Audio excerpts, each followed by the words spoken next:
Right, I want to talk to you about this camera. It's a Leica M-A and it's honestly one of the most interesting cameras Leica still makes. Not because it's advanced, not because it's nostalgic, not because it's rare, but because it's so simple that it actually becomes refreshing. It's basically the most stripped down camera you can buy brand new today. No meter, no screen, no battery, no labels, no electronics, just metal, mechanics, and whatever you want to bring to it. And for some reason, that simplicity makes it more premium, not less. Let me explain why. The M-A is stupidly simple. This is a fully mechanical 35mm film rangefinder. It does absolutely nothing for you.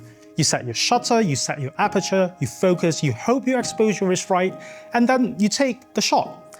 There are no safety nets, no automation, no helping hands. You just shoot. It's photography in its barest, most honest form, and surprisingly, that feels kind of luxurious. The build quality is ridiculous. One of the first things you notice is how insanely well built this camera is. Like, Leica bodies are already known for good craftsmanship, but the M-A feels lighter, more solid, more precise. Hang on, just hang on. Let me explain. There's no wobble anywhere. The advanced lever feels crisp. The shutter button feels engineered, not just assembled. The rewind knob is tiny but firm. The whole body feels like it was tuned by someone who cared. It's funny. This is probably the Leica with the fewest features, yet it feels the most premium. All the effort went into the feel of the camera, the mechanics, the experience, and you notice it immediately. Now, I'm going to go back to what I said about it feeling lighter. It's lighter than the MP. This is subtle but huge. Because the MP has meter and electronics under the top plate, it has more density. The M-A doesn't. It's all mechanical inside, so it ends up slightly lighter. It is just tiny. There's just a tiny difference, but you really feel it after a while of shooting. I picked up another MP the other day and it feels sort of hefty. It's still the same feel, but it just feels like the MP went to the gym and toned up a bit. If you want a pure Leica without extra weight, the M-A actually wins. Let's talk about the design language of this camera. There's no labels, zero, and it looks absolutely clean. It's stealth AF. One of my favorite things, there is no text in this camera apart from the shutter speed and the film counter. No Leica logo up front, no markings on the top plate, no labels telling you what anything is. Nothing printed anywhere. It looks like a prototype, like a camera from before marketing existed. Clean, metal, pure design, nothing shouting at you. It gives the camera this bare, confident aesthetic that somehow feels even more premium. It's a camera for people who don't need reminders, but it doesn't come in glossy black paint. This only comes in the matte black and silver. Another thing I like about the camera is the ISO dial. The metal ISO dial is unnecessarily nice. The thing doesn't do anything electronically, it's just a reminder dial. But Leica still made it fully metal, engraved, machined beautifully with the nicest feeling when you turn it. It's overkill, and that's exactly why I like it. That's one of the things that I didn't like about the MP actually, because the MP's one was made out of plastic. This is the kind of detail that would be ignored by any other camera manufacturers. But Leica decided to make it perfect anyway, and that tells you everything about the build philosophy here. It's basically a camera frozen in time. If someone from the 1960s walked in right now and I handed them the M-A, they'd know how to use it immediately. Everything works the same way it did back then. Shutter speed, aperture ring, rangefinder patch, film advanced lever, rewind knob, no tricks, no fancy shortcuts, no tap here to activate or wait for the focus confirm sound or anything like that. That being said, this is a brand new camera that behaves exactly like an old one. That consistency gives it a really unique vibe, modern craftsmanship, modern tolerances, old school operation. Not retro, not nostalgic, just unchanged. No features means no expectations. This is something I was looking for, quite honestly. With digital cameras nowadays, especially the high-end ones or even entry-level ones, you feel almost pressured. Pressure to nail everything. pressured to use the right profile, pressured to check sharpness. Compare frames, you need to get perfect results. But with the M-A, you have none of that. There's nothing to tweak, nothing to compare, nothing to think about except the shot. Your mind suddenly just goes quiet. You don't need to think about your articulating screen. You don't need to think about unnecessary features. You're not wrestling with settings. You're just doing photography. It brings photography back to you. You know, when you're shooting digital, you get through like 100 to 200 photographs. I just don't understand why all of a sudden we cannot take 36 quickly. It's weird, isn't it? I really want to finish the roll here today. There are definitely a lot more interesting shots that I haven't seen yet to be taken. So yeah, let's see what I can do. Streets unfold into the night, and woven dreams escape my sight. The winds hum through the pines, and the name that still entwines. The city is asleep, moonlight cut so deep, footsteps dragging slow, in cold air on my skin. It's pulling me back in. The silence starts to sing. Feel the stillness grow, surrender into light that pierces through the... Now, let's compare it to the Leica M11. I am actually starting to question digital Ms. Let me be real for a second. I used to think that the M11 was the best of both worlds camera. Modern sensor, classic rangefinder experience. But the more I shoot with the M-A, the more digital Ms feel pointless.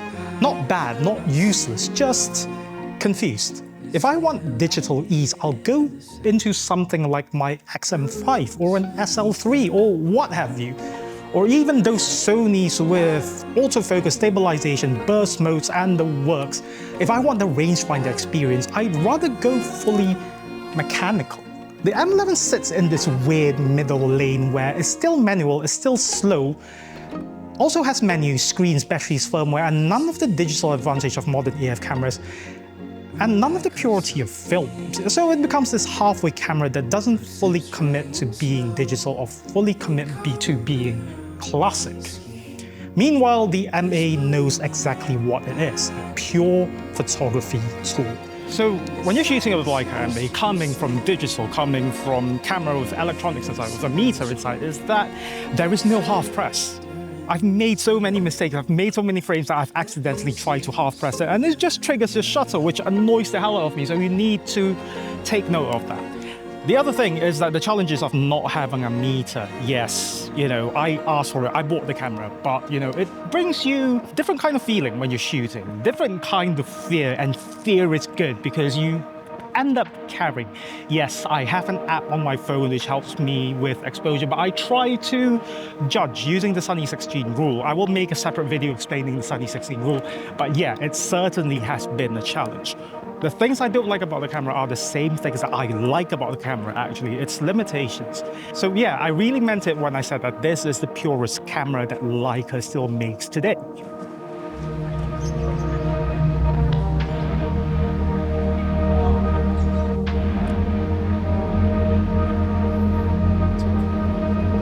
That was so nice.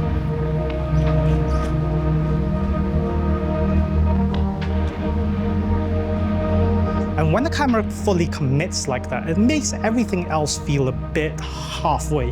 The M-A leans 100% into the experience. The M11 doesn't. And that contrast made me appreciate the M-A even more. Now, I want to compare it to this camera, the Fujifilm X-M5. I know it's insane. This comparison is funny because those two cameras could not be any more different. The X-M5 is your everyday just shoot camera. It's tiny, it's fast, it's light, it's stabilized, autofocus that actually works better than your eyes. Everything's automatic if you want it to be. It has this sort of film look, but it's still not enough. Don't get me wrong, it's a very fantastic digital companion. But when you go from the X-M5 to the M-A, your brain needs a second to adjust. Because the X-M5 encourages speed, the M-A encourages presence. This is about convenience and flexibility. It's my daily camera. I don't shoot the M-A every day, just when I feel like it. And weirdly, using both makes me feel balanced. I shoot casually with the X-M5. I shoot a bit more thoroughly with the M-A. They play different roles. Both of them to me is important, and that's why I might sell the M11. Now, let's compare it to the big boy, the Mamiya RZ67 Pro II. It's the complete other extreme. The RZ67 is big, heavy, slow, and insanely capable. It's like shooting with a studio on your shoulder. Everything is deliberate, everything is a process, everything has weight. If the RZ67 teaches you patience, the M-A teaches you presence.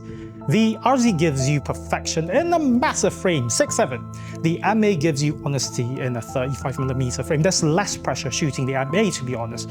Different tools, different moods, but both push you toward intention in their own way. The M-A, it's like the RZ's street smart cousin, still mechanical, still thoughtful, but portable and quiet. And pairing them actually makes you a stronger photographer because you learn different lessons from each. Right, let's get back to this camera. This slows you down naturally, not because you're trying to be artistic, not because you're forcing yourself, but because that's how the camera works. You literally have to think. You look at the light, you look through your settings, you commit to exposure, you commit to the moment. There's no meter, you need to study the 70-16. But nothing is rushing you, and nothing is stopping you either. It sets the perfect pace.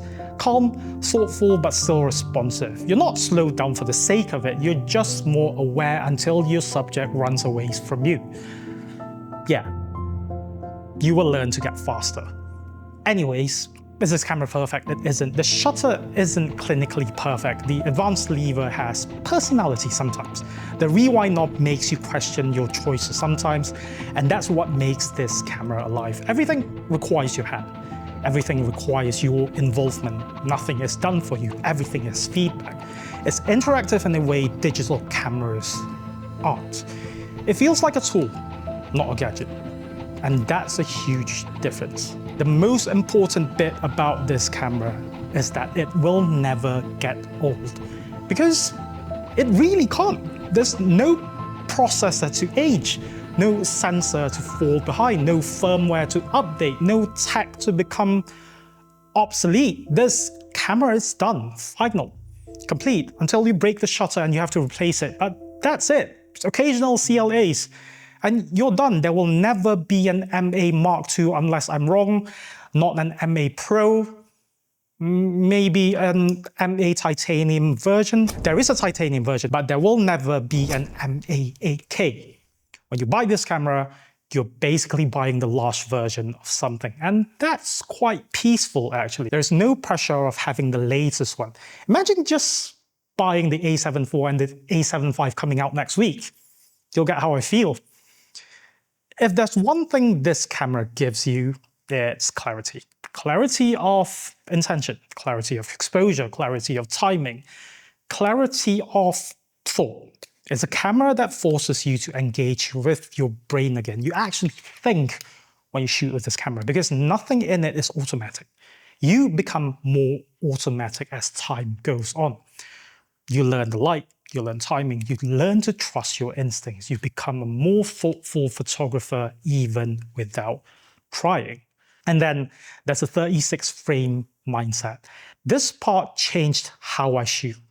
I only have 36 frames, not thousands. I stopped going out and coming back with 3,000 frames of, probably of just 10 scenes. You start naturally asking, do I actually want this shot? Does this moment matter to me? Does it have a story to tell? Is this interesting or am I just bored? Is this worth one of my 36, which costs money? It's expensive to shoot film. You stop overshooting, you stop spraying. You also stop second guessing. You shoot with intention. And that mindset sticks. Even when you return to digital, it's a genuinely valuable habit. Right, who is this camera for? Let's be honest, this camera is not for everyone.